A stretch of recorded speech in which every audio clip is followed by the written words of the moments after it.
Annals of Arithmancy, Chapter 2 The Reconciliation Committee. Disclaimer: J.K. Rowling owns Hogwarts regardless of its present condition. Parts of this chapter are quoted from Harry Potter and the Deathly Hallows. 25th of June, 1988. Dear Mrs. Taylor, we apologize for the prolonged break in our correspondence. Our production was regrettably halted as a side effect of the unrest of the past 2 years, and unavoidable delays occurred in restarting our operations. Happily, Archimedes Jewelers has now resumed full production, and given the improved climate, we do not anticipate any serious interruptions in the future. Our customers are important to us, and it pains us that we were unable to address your order until now. If you are still interested in the purchasing of the piece you requested last year, it will be delivered upon payment of 68,000 United States dollars, by check or wire transfer to Archimedes Jewelers at Barclays, Lombard Street in London. If you do not wish to order this piece, but you remain interested in doing business with us, you may contact us at our business address. Archimedes. 1st of July 1998. Hermione walked up the front steps of Hogwarts for the first time since she was fighting for her life against Bellatrix Lestrange. It was a sobering feeling seeing the castle in such a state. How would they go on when so many had died here? She felt a little guilty that she wasn't here helping with repairs, but with Percy assigning her to lead the Demortification Committee, now the Reconciliation Committee, she had enough duties on her hands already. Her parents were flanking her, and wasn't that a strange feeling? "It's funny how the one time we ever get to see your magical school, it's half in ruins," Dad said. "Yeah, and funnier that I'm the one who caused a lot of it," she said, awkwardly. Repairs were well underway, but building, or rebuilding, a castle was not a fast prospect, and Hogwarts was such a magical place to start with that even with magic, it would take time. The debris had been cleared away, but the astronomy tower and the south bell tower were still gone. They hadn't even started on those yet, although the great oaken doors to the entrance hall had been fully replaced. Hermione tried to imagine what this place would look like in another 2 months. It was the 1st of July, halfway between the battle and the nominal beginning of the new school year, and Hogwarts did not look halfway back to being a functional school yet. "It's not very friendly to Muggle family members, is it?" Mum said, remembering the hassle it had been to make it possible for 2 Muggles to even see Hogwarts, much less come onto the grounds. The protections were there for good reason, but they didn't make it easy. "No, it's not," Hermione said. "Though, to be fair, I'm not sure I ever saw any magical parents here either. There aren't any visit days or even public Quidditch games. Maybe something to suggest to Professor McGonagall." She knocked on the doors, and they opened on their own. She probably only imagined the castle shuddering at her touch. The entrance hall was stark with most of the trappings removed: the portraits, the house point hourglasses, the statue of the architect, and so forth. But it was intact, the walls and ceiling repaired. The great hall was also repaired, although there was nothing to see in there right now besides the enchanted ceiling. Her parents were still awed by it. "This is amazing! You said this place was bigger than any Muggle castle, but I didn't understand how big that was," Mum remarked, looking at the high ceiling. "I don't know about bigger, but it's certainly taller," Hermione replied. She continued the tour and led them past the grand staircase and into the corridors.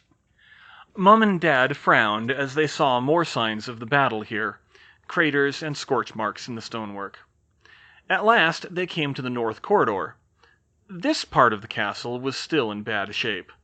Large parts of the halls were knocked down and open to the air, the interior damaged by the elements.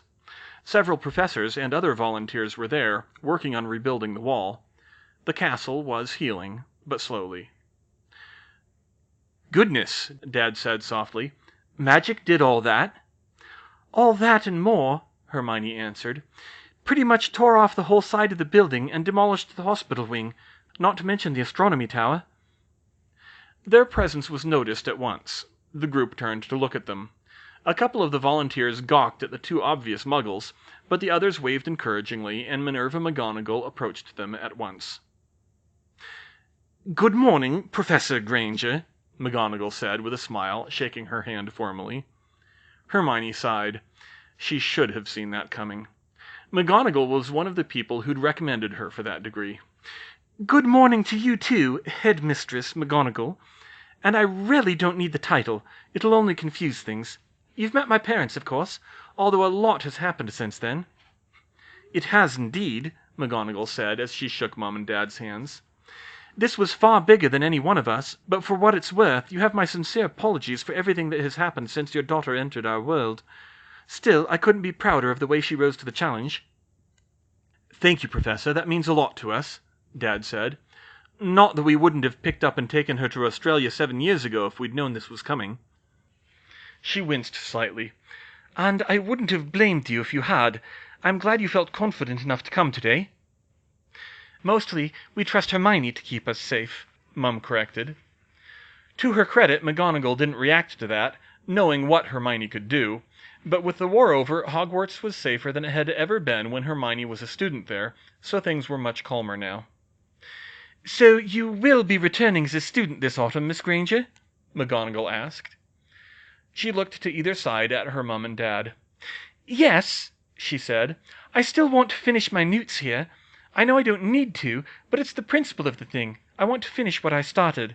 And even more importantly, after everything I've been through, I want to take a year and just be a normal teenager for once in my life." McGonagall smiled wistfully. "I can understand that, Miss Granger. I think there are a lot of young witches and wizards who feel that way right now. I take it your friends will be here soon?" "They should be on their way," she said. "You know how the Weasleys are. I came early with Mum and Dad so I could show them around, the parts of the castle that are accessible anyway." "Of course. Well, as you can see, we are making progress. The school should be habitable and usable for classes in time for the term to start, although I'm afraid the repairs won't be finished." "You're expecting to start on time, then?" Mum asked. "Indeed, Mrs. Granger," she replied. "Hogwarts has stood as an institution for 1,000 years. We can hardly let a little thing like being destroyed in battle delay us reopening." Hermione giggled. "It's good to still have you here, Headmistress," she said. "By the way, if you're reopening on time, when do you expect to send the letters out?" "Not until I fill out our staffing vacancies, I'm afraid, Miss Granger. I don't think we'll be ready to send the letters out until August. Why do you ask?" "Because George and Fred want to make sure that they can reopen the shop by the time the letters go out." "Ah," she said dryly. "It seems I can't escape their mayhem even after they've graduated." At that, Hermione broke into a grin that would give George a run for his money and said, "You know you love it, Professor." "Good Lord, they've corrupted you," McGonagall said, but she smiled as she said it. "But yes, I admit it will be a welcome change from Death Eaters and regular torture, Miss Granger. Will Mr. Potter and the youngest Weasleys be returning this autumn as well?" "Probably. They're not sure yet. Ron might be going the quick spell route." Harry and Ginny hadn't been sure whether they wanted to return. They were going to be married, which complicated things, and they wouldn't be hurting for money, so they didn't need to finish school. Molly was strongly in favor of both of them returning to finish their education, of course. On the other hand, Percy had quietly told Harry he could become an Auror straight away, but with his connection to Ginny, he didn't want to take those kinds of chances. Percy had told Hermione the same thing, to which she laughed in his face. Ron was looking into remedial courses outside of school, although Percy might be willing to fast-track him, too. McGonagall nodded in understanding. After their chat, she told Hermione which parts of the school were currently safe to tour, and she continued to show her parents around. An hour later, it was time to head down to the lake. The real reason they were there today was for the dedication of the Battle of Hogwarts Memorial. In contrast to repairing the castle, building a memorial from scratch was a simple affair, so McGonagall and Percy had decided to put it up over the summer instead of trying to set it up during the school year. There was already a crowd gathered by the lake when the Grangers came down from the hill. Hundreds of witches and wizards stood around to watch, the families of almost everyone who had died in the battle, and many of those who had fought and lived. Most of them were wearing formal robes. and here she was, wearing Muggle clothes. Many in the crowd stared at her because of that, or because of her parents, but she walked forward with her head held high, trying to look confident. Her short sleeves left the mudblood scar on her arm clearly and shamelessly visible. The crowd parted like water around them as they approached. The Weasleys were also at the front of the crowd, and Hermione hurried to George and kissed him. "Hey, you," he said quietly. "Did your parents like the tour?" "As much as they could with the castle in this state. How are you doing being back here?" "I should probably ask you that more than the other way around, Hermione," he said. It's strange seeing it in daylight," she mused. "I know it was daylight when we arrived that night, but in my head it's like it was dark the whole time." "Yeah, I know what you mean. How are you feeling, though?" "It's complicated. I keep remembering what this place looked like when it was on fire and falling down around me. I can't remember the last time I ever saw Hogwarts looking peaceful. It's almost alien like this. And I'm sad about the people we lost, of course. But I keep thinking about how, with almost a third of the defenders dying, how unlikely it was that you and all of our family all survived the battle, even with a lot of us staying behind the lines, and trying to figure out how that happened. A little guilty that thought's getting in the way of everything else. But Dr. Hudson says that's one of the ways I process my feelings. Through mathematically understanding what happened, I mean." She lowered her voice. "So I'm obviously relieved about that, which makes it all the more uncomfortable to see all the people who weren't so lucky, and wondering if I made the right decisions." "Okay," George cut her off and pulled her into a tight hug. "Breathe, Hermione. Sounds like you've got a lot going on. We all do, I think, though maybe not like that." "What about you? How are you feeling?" she asked. "Probably a lot of the same stuff, but I'm okay," he said. "I think Fleur's taking it the hardest." He motioned over to where Fleur stood with baby Nadia, staring out at the memorial, grim-faced. Fleur had been struggling with little help besides Molly since that fateful day when her husband died the same day their daughter was born. Bill wasn't being honored today, which couldn't have made it any easier. There were too many casualties in the whole war to list them all here. She also saw Harry and Ginny leaning against each other, their hands intertwined. They looked content, given the circumstances, but she didn't miss how tight they were holding to each other. The ritual Hermione had used to remove Voldemort's Horcrux from Harry had effectively Horcruxed Harry and Ginny to each other, though she needed a better word for it. The result was a mental connection not unlike Harry had had with Voldemort, with all kinds of side effects, not least that they had to share a bed most nights, or they'd get severe headaches. It was less romantic than it sounded. Not many people spoke to Hermione directly, for which she was grateful, and soon enough the crowd quieted as McGonagall and Percy stepped into the circle of the memorial, irregular grey stones set in the circle of dust. When surveying for the memorial, McGonagall had decided to put it on the spot where Hermione had first slain a Dementor. It was a good choice, a quiet spot for reflection on the west shore of the lake, a symbol of hope, but colored by the scar the ritual had left. A circle of earth turned barren, by now reduced to sandy soil, unusable for anything else. They'd paved it over with cobblestones, so it wouldn't just become a sand pit, and erected a stylized circle of standing stones around it, engraved with the names of the 43 people who had lost their lives in the battle. "Welcome, all of you," McGonagall said. "2 months ago, Hogwarts Castle was the site of the most devastating battle in its history since the school opened.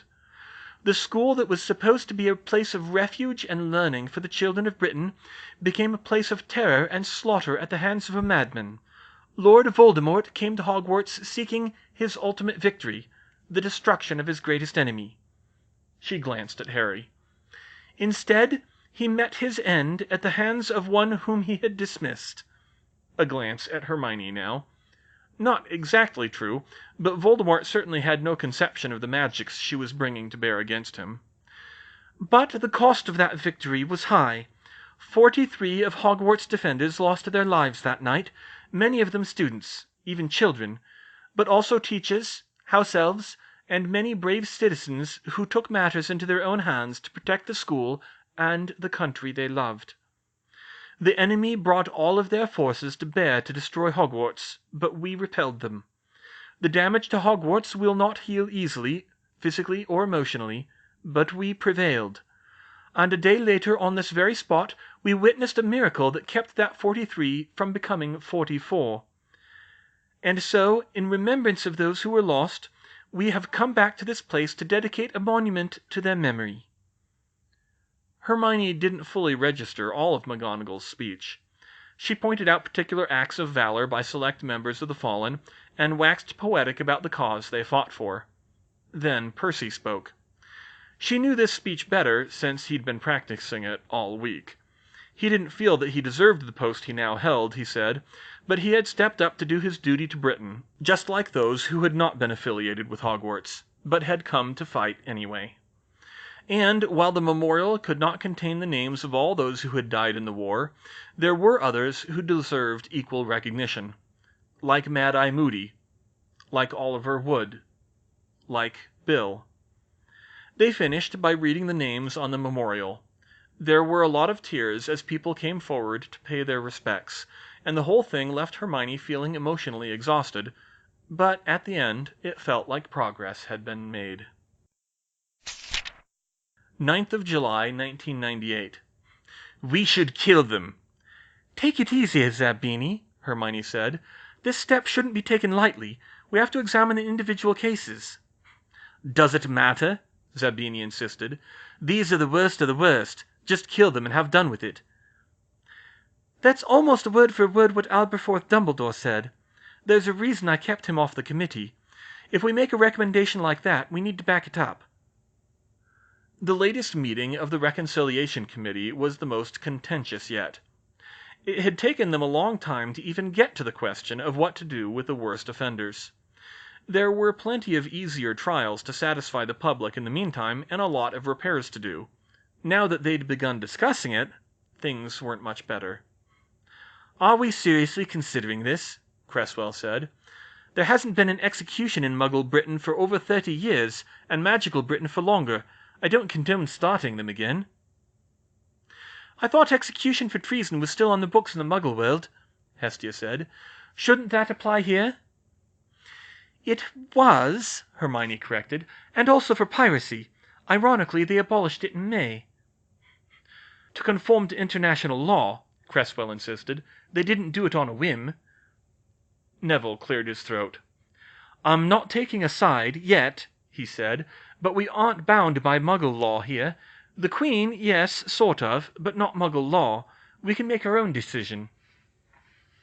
Blaise Zabini was on the Reconciliation Committee because he was the one person with a dark mark still living who could be called anything close to innocent, and he acted as a representative of the disgraced Slytherin house. There had been objections, but Hermione had insisted. The committee needed a check to hold them back from persecuting those who didn't deserve it. Someone like him. Ironically, he turned out to be the most militant towards the actual marked Death Eaters of any of them. Hestia Jones and Dirk Cresswell had been obvious. Both represented the Ministry, Hestia the Aurors and Cresswell the bureaucracy. And Hestia also represented the Order and Cresswell the oppressed Muggleborns, even though Hermione was technically both. Neville represented the oppressed students of Hogwarts after McGonagall had declined the post.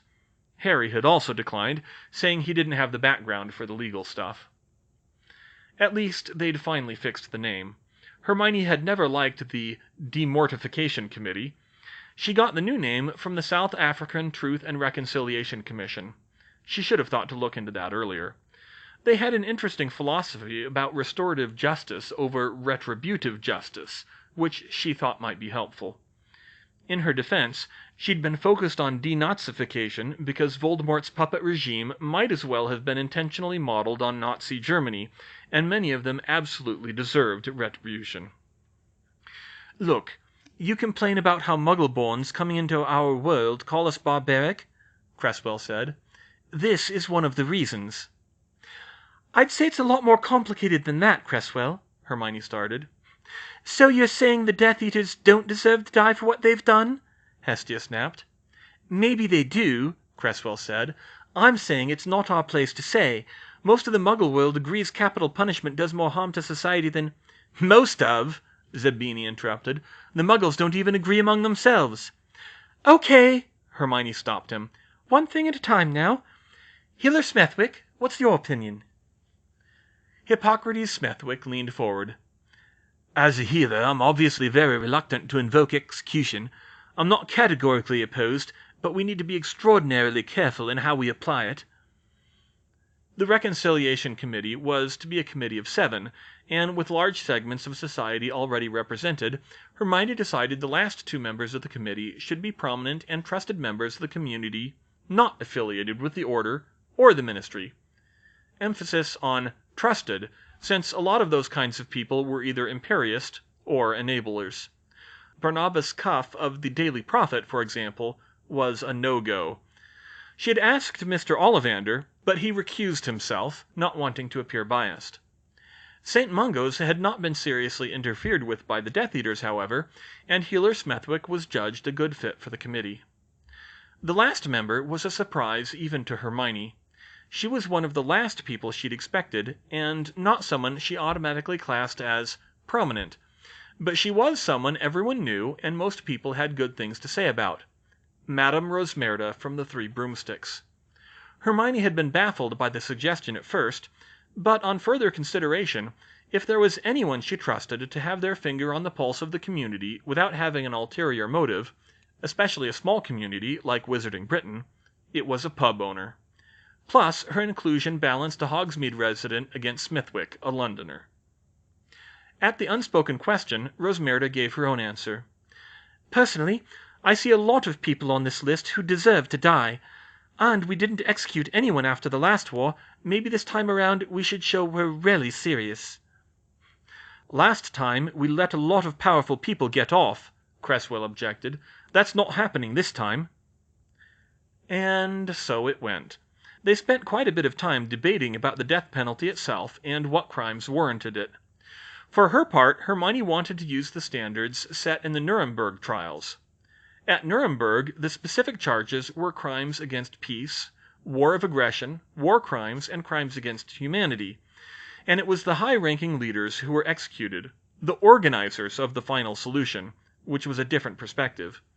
Even Bellatrix Lestrange, if she were alive, wouldn't have been charged with those things. Murder and torture, yes, but not crimes against humanity.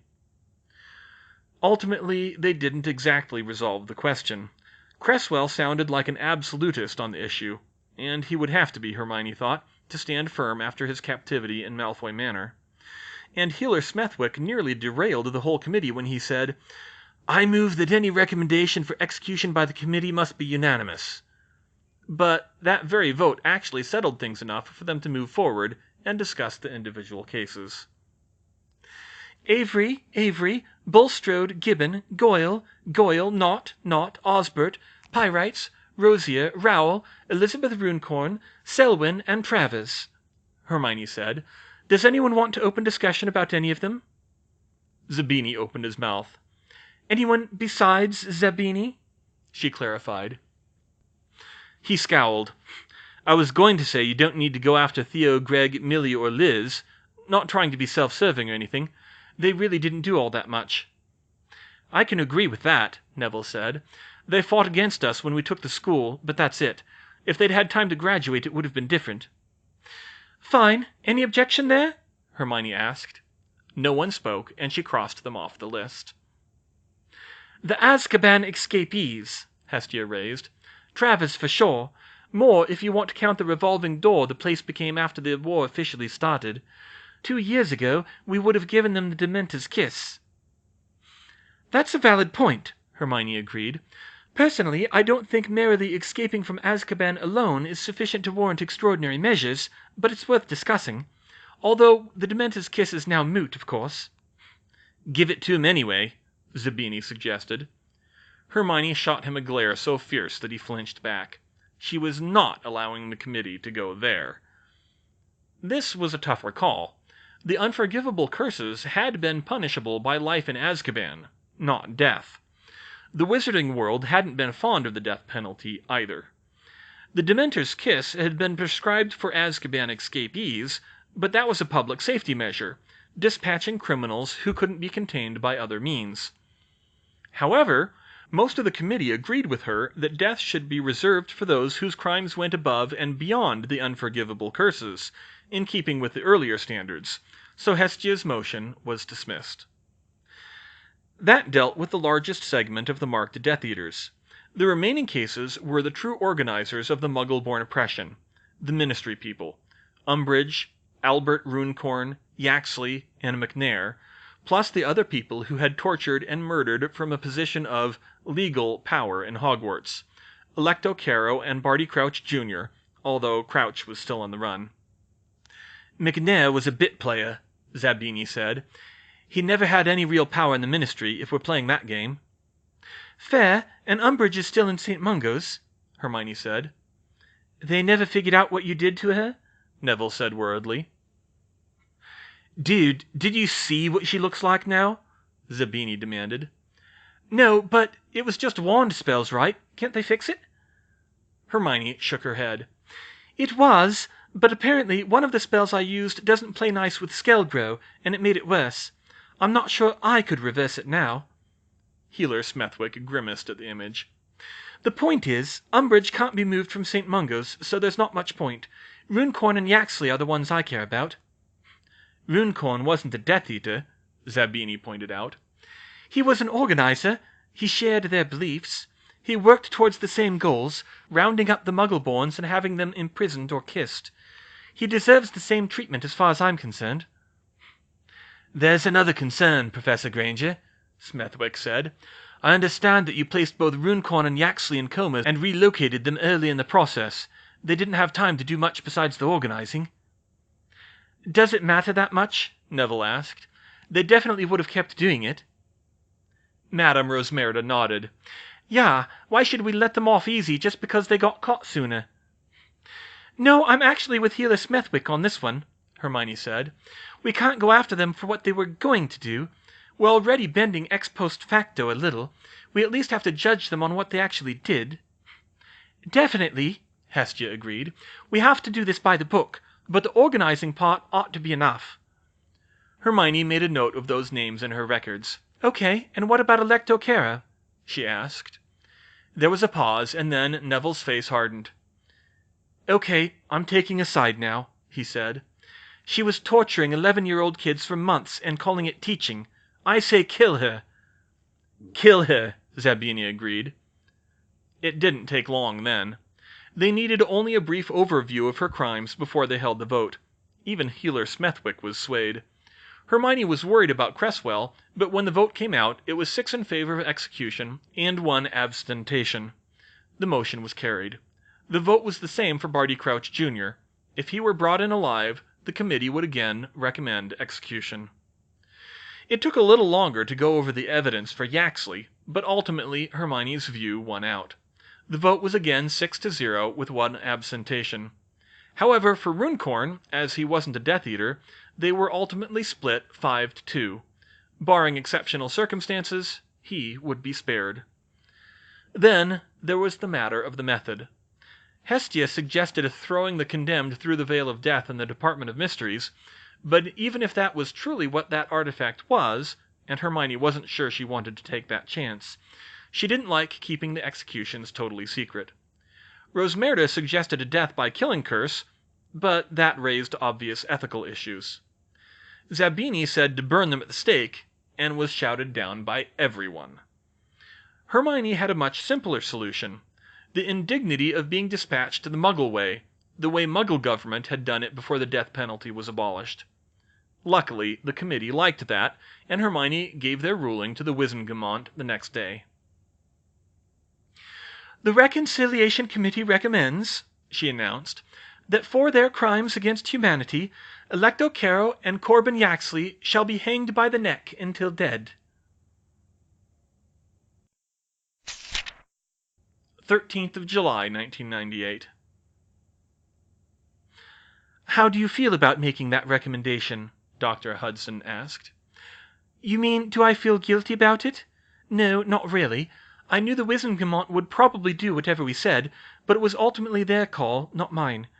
Anyway, they deserve it. I've thought a lot about it. Human rights law have changed since Nuremberg, it's true. The UN-backed tribunal didn't execute anyone in Rwanda, for example, but that was over the strong objections of the Rwandans. And you believe the United Nations view is wrong? She asked. I can't say that 100%, but I think for the time and place of magical Britain throwing off the Death Eaters, it's not appropriate. And can you honestly say that if the Nuremberg trials were held today, that they would take the death penalty off the table? At risk of getting political, I think they would do it on principle, but a lot of people would complain about it, Dr. Hudson said. Maybe, Hermione admitted, but I've made my peace with it. It's certainly better than the alternative. Under the old regime, the pre-Voldemort regime, all of the Azkaban escapees would have been subject to the death penalty by far crueler methods. And Azkaban itself was at minimum inhumane conditions with the Dementors around. She thought a minute more. I'm sure Dumbledore wouldn't approve, she said, and she scowled a bit. He saw lethal force as a necessary evil at best. He recognized the need to kill Voldemort, but in retrospect I have to wonder if even that was more because of the prophecy. I know he would never have approved of the death penalty. It sounds like you have a lot of unresolved issues with Dumbledore. Yes, I'd say so. The man was brilliant, a hero, and probably my second best teacher. But I have real problems with the decisions he made. He pushed reform and reconciliation to the point where it became a risk to others. She thought of Malfoy and his murder of Cho and Trelawney. He was secretive, keeping things hidden from people he didn't need to hide them from, sometimes for our own good, and that got good people hurt too. I think he would have recoiled in horror from the rituals I created to end the war. I feel like I'd reconciled with him for the most part in those last few months, Hermione continued. I wish I could have built a proper scholarly relationship with him after the war. It could have been the most fun I had during my whole time in school. But at the same time, I don't know if I'll ever forgive him for what happened to Sturgis Podmore. It sounds like Dumbledore was a very complicated man, Dr. Hudson said. And it sounds like you have good reason to be angry with him. Unfortunately, when someone dies, the only thing you can do is come to terms with them as they were, and that's never their best self. Hermione looked thoughtful, and her eyebrows slowly rose. Actually, I think there is a way, Dr. Hudson, she said. Excuse me? Dumbledore's portrait should be hanging in the headmistress's office at Hogwarts. Magical portraits can move and speak, you see. They're not properly alive. They certainly can't do scholarly research. They're more like computer simulations of their subjects, but they're a whole lot of steps above Eliza. More like a holodeck simulation of a person on Star Trek. Goodness! Dr. Hudson exclaimed. I can see how that would change a lot of things. In that case, I can give you some advice for that conversation, although I don't know how well it will work with a simulation. 31st of July, 1998. Harry's 18th birthday was a small family affair. Well, it was a family affair anyway. Harry had a large family. All of the Weasleys, plus girlfriends, who at this point were Hermione and Angelina Johnson, and in-laws, Fleur and Nadia, Hermione's parents, Sirius and Remus, and his family made for a total of 18 people, plus the guest of honor himself. But if they'd held the party out in the larger wizarding world, they would have been swarmed by hundreds of guests. So a small family affair was an apt descriptor. It was probably the best birthday Harry had ever had. So, Harry, do you feel more grown up now? Hermione teased him. You're officially old enough to drink in the Muggle world. Vote, too, for that matter. Harry dropped his head into his hands. Bloody hell, he groaned. I hadn't even thought of that. All that trouble, and I wasn't even old enough to drink yet until today. Good thing the drinking age for fire whiskey is only 17, eh? Ginny said, ribbing him. Rot, 17, he said sarcastically. Hermione's eyes narrowed at Ginny suspiciously. That's right, Ginny. You're still not technically old enough to drink in the wizarding world. Is there something I need to tell your brothers? Ginny grinned. Not if you don't want to get bat-bogeyed. Being a war hero has its advantages, after all. Of course, she said. Well, I hope you like your present, Harry. Although you should open the twins first. Really?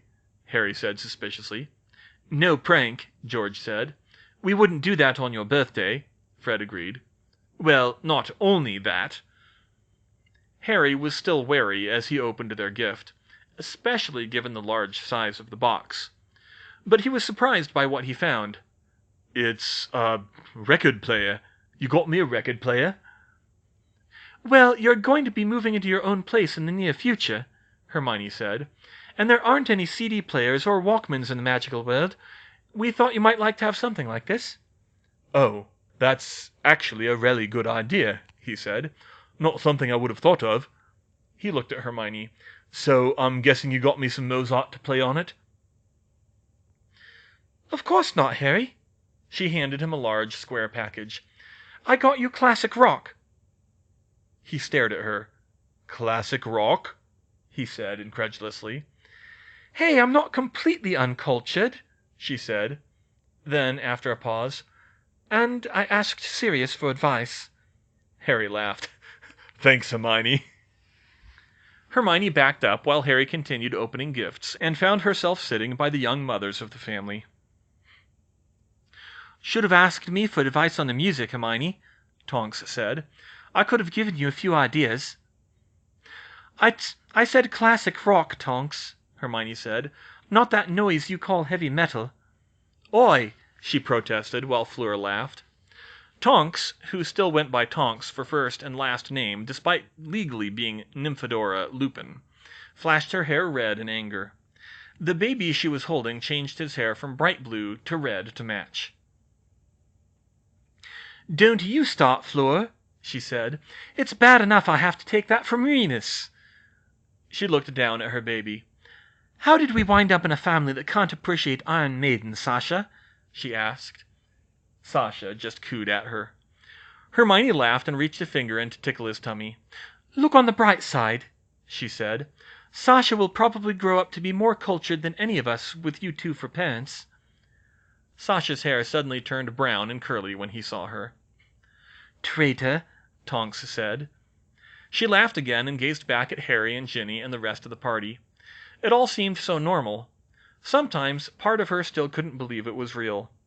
When she woke up at night in a cold sweat, she was often disoriented, thinking she was back in the factory, or the woods, or worse, and that was when the nightmares weren't too bad. But Harry? She knew he was suffering too, but she couldn't remember the last time she'd seen him this happy. It was strange just how normal it all seemed, but right now, normal was good. 3rd of August, 1998. Witches and Wizards, children of all ages, the long wait is over. Weasley's Wizard Wheezes is back, George, Fred, and Hermione said in unison. Diagon Alley was very different from the first opening of WWW. The atmosphere had been dark and fearful then, but now it was more hollowed out. Some businesses were still rebuilding, and others would never return. The place still didn't have the color and activity that Hermione remembered from before the war, but like everywhere in magical Britain, it was healing. Yes, the ultimate one-stop shop for pranks, jokes, gags, and general mayhem for witches and wizards of all ages is back in business, Fred told the waiting crowd. The turnout was really good today. Hermione supposed that people still needed a laugh after everything that had happened. God, had it really been a year since the shop was burnt down? Not much longer. Now, I know our selection isn't fully restocked, George continued, but we're rebuilding fast, and we have all your favorites. The skiving snack boxes, the fanged flyers, and of course, Weasley's Wildfire Whiz-Bangs. He flicked his wand, and a pair of fireworks shot into the sky, broadcasting their reopening to the entire alley. Percy would probably complain. And if there's anything you don't see, it should be back on our shelves by Christmas, Hermione added. Indeed, and new this year we have the Death Eater wind-up toy, Fred continued. Shouts empty threats and then falls flat on its face, and it can also be beaten down by the Auror wind-up toy. Hermione had vetoed a Voldemort wind-up toy like they'd done for Umbridge. A generic Death Eater was the closest she'd let them come, and even that felt like pushing it. But the crowd's reaction was more positive than she'd expected. "And we also have manna, the official emergency rations of the Order of the Phoenix, made by our own Hermione Granger," George said. Why people would want to buy something like that, Hermione had no idea, but she'd made it for them anyway. "And, just for fun and frivolity, we've made an even tinier version of our tiny twister," Fred added. "Check out our new storm in a teacup." He produced a teacup and tossed its contents in the air, where they turned into a miniature tornado just large enough to envelop him. That got a bit of applause. "I'm still not letting you do Hell in a Handbasket," Hermione said, to laughs from the crowd. Fred took it in stride. Thank you," he said. "And now the moment you've all been waiting for. We officially declare Weasley's Wizard Wheezes reopened." They cut the ribbon with giant scissors, just like last time, and the crowd entered. Hermione smiled at seeing the laughter and mayhem of their first opening recreated. True, there was more of an undercurrent of grief this time around, but people were enjoying themselves. However, they weren't all customers. Hermione was also dealing with a group of people who hadn't come before. Fans. "Can I get your autograph, please? That was so cool the way you knocked down the astronomy tower." "Thank you so much. You saved my son in the battle." "Can you teach me how to destroy dark wizards too?" "We heard you on Radio Free Britain." That last one made Hermione do a double take. She looked up after signing yet another autograph and saw a young woman with dark hair and an angular face leading two young children through the store. This time Hermione recognized her. She had saved her from Bellatrix Lestrange almost 2 years ago. "You're Mary Cattermole," she said. Cattermole smiled. "Yes, I'm surprised you remembered me. We just moved back from Normandy." The Muggleborns who had fled the country were still trickling back in. It was a slow process. "I just wanted to thank you again. We heard your Radio Free Britain broadcasts, and they were a lifeline for us when they were on. The French wireless recorded and replayed them for the expats. It was a great idea." "Oh, thank you, Miss Cattermole," Hermione said. "I'm happy to hear that, and that you made it back all right." Cattermole left her to browse the shop, and a little while later another familiar face came in. A tall witch with long black hair who had been Hermione's good friend for many years. "Septima!" Hermione hurried over to her. "It's good to see you. I'm glad you could make it today. It's been too long with everything going on." Septima Vector looked around the shop distractedly. Hermione wasn't sure if she'd ever been inside before. "It's good to see you too, Hermione," she said haltingly, rubbing her eyes. "This is even more colorful than I imagined." "It is a bit much. Are you all right?" "I can manage," she said. Hermione could tell she was getting a bit overwhelmed. "Come on, let's go in the back," she told her. "Mr. Bagman, can you handle things out here?" "Are you kidding me? It's complete chaos!" Ludo Bagman called from the till. "So normal, then?" Hermione grinned. She led Septima to the back room where things were quieter and less hectic. Once Hermione's longtime arithmancy teacher, Septima had been forcibly retired last year. A prolonged torture session with Cruciatus at Hogwarts, combined with a bad head injury, had left her with brain damage, so she couldn't teach anymore. It wasn't like the horror stories you heard from St. Mungo's. In fact, if you didn't know she was once a scholar, you might not even notice, but it had destroyed the life she'd had before. She could still do enough magic for her day-to-day life, and even fight in the Battle of Hogwarts, but she'd lost all sense of numeracy, and she couldn't do arithmancy at all. It still made Hermione's gut wrench just thinking about it. It didn't surprise her that the main shop was a bit too much for her. "How did you wind up with Ludo Bagman working the till?" Septima asked. "He owes us money," Hermione said. "Besides, he's washed up and needs work anyway. He's a decent enough employee. So where's Marcus?" she asked. "He's with my nephew. I thought the shop would be too much excitement for him. But you're welcome to come and see him any time, Hermione." She smiled. "Of course, I will." Marcus Vector was Hermione's godson, which still felt like a weird position for her to be in. Formerly Marvolo Crouch, the son of Barty Crouch Jr. and a captive Bertha Jorkins. After the Battle of Hogwarts, with his mother dead and his father a fugitive, Septima had adopted him to give him some semblance of a normal life. It was odd. There weren't many babies born in the past year, with the war on. Maybe as few as 40, like Hermione's own birth year, but there were 3 in Hermione's circle. And then there was Columbia Malfoy, who wasn't, but who had indirectly shaped Hermione's life so painfully. It was only because Narcissa Malfoy had been pregnant and came down with a late-night craving that their team had been captured at Malfoy Manor, where Hermione had been tortured by Bellatrix, and Bill had been fatally wounded. But she tried not to dwell on that. She couldn't blame Narcissa for it, as much as part of her wanted to. She'd seen the look on Narcissa's face back at the manor. It was the look of a woman who was in way over her head. She shook off the memory and changed the subject. "So, how are you doing, Septima? I know you were looking for work before, and it can't be easy with a baby at home." "Don't worry about me, Hermione," Septima said. "I have enough in savings to get by until Marcus is a little older, and I'm getting help from my nephew and his family. Georgina loves him." "That's good," Hermione said. "You know I can help too if you need it, now that I've got my jewelry business back up and running. You really don't need to do that." "It's not any trouble," she cut her off. "Besides, I need to make sure my godson is provided for, don't I?" Septima smiled and reached out to pull her into a hug. "You're a good witch, Hermione, and thank you. I know little Marcus will be in good hands." They chatted a while longer about Hermione's doings over the summer before Hermione decided to head back out and make sure the shop was still standing. Never a complete guarantee in this place. The rest of the day ran surprisingly smoothly, but around lunchtime George received an official-looking letter.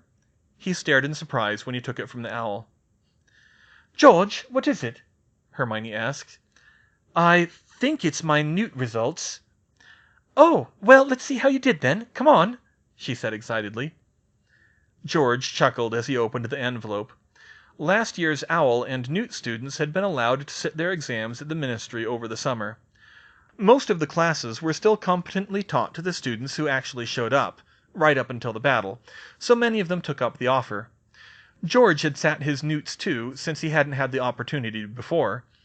It was mostly for Hermione's sake, even though she'd told him he didn't have to.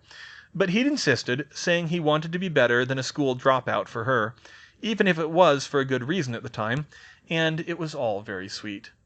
They looked over the parchment together. "O in defense, naturally," George said. "E in charms. A's in herbology and potions." He hadn't taken the potions class, but he was good at it. A good job better than an A at freeform, she thought. And it was a certification thing. He looked up at her. "Not a great showing." "Nonsense! I'm proud of you, George," she said.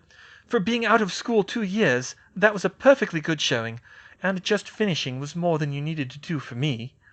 She pulled him in for a kiss. 11th of August, 1998. Harry and Ginny's wedding, unlike Harry's birthday party, was held outdoors, and there were a lot of guests. With the amount of public interest, they had briefly considered the Hogwarts grounds as a venue, but they decided it wouldn't be right. Instead, they decided to set up a tent in the paddock next to where the burrow had stood. The burrow was going to be rebuilt. The Weasleys hadn't exactly decided what they were going to do, but there was an unspoken agreement that Molly and Arthur were going to be heading back there. They had done a bit of groundwork, but they were waiting for school to start and for things to settle before seriously working on rebuilding. Pretty much everyone wanted to be at the wedding. Victor Crumb had come back all the way from Bulgaria for it, and a couple of Charlie's dragon-wrangling mates from Romania. Quite a few of Fleur's extended family was there, one of them was Flower Girl, and plenty of Harry's and Ginny's friends from Hogwarts. Looking out over the crowd, it was every bit a storybook wedding. Hermione was standing just to the right of the tufty-haired little minister as maid of honor. Because, of course, she was going to be the maid of honor, even though she'd never once thought about it before Ginny had recruited her. Her dress was tasteful anyway, a pale summer yellow that was more flattering than she'd expected. Harry stood across from her, backed by Ron, and she had to admit he looked more at ease than any groom she'd ever seen, which was unsurprising given his special circumstances. Ron looked far more nervous, despite the fact that it wasn't his wedding. As far as Hermione was concerned, the ceremony was going off without a hitch, which made her keep her wand a bit closer. She kept half expecting Barty Crouch Jr. to crash the party and start cursing people, but the odds of that were objectively low. Finally, the music swelled, and Ginny began walking down the aisle on the arm of her tearful father. She was wearing a simple white dress that cut off at the ankles for mobility, something Hermione thought was a very sensible choice. Her face, on the other hand, was stunning. She wore Muriel's old goblin-made tiara on her head. Fleur had done her hair in an elaborate braid, and Hermione had applied her Sanctitas Apparentia charm so that she was literally glowing with a soft white light. Of course, the way Ginny was looking now, her smile could light up the tent all on its own. When she reached the front, Harry smiled just as wide back at her. "Ladies and gentlemen," said a slightly sing-song voice as the minister drew everyone's attention, "we are gathered here today to celebrate the union of two faithful souls." Hermione just barely held back a snort.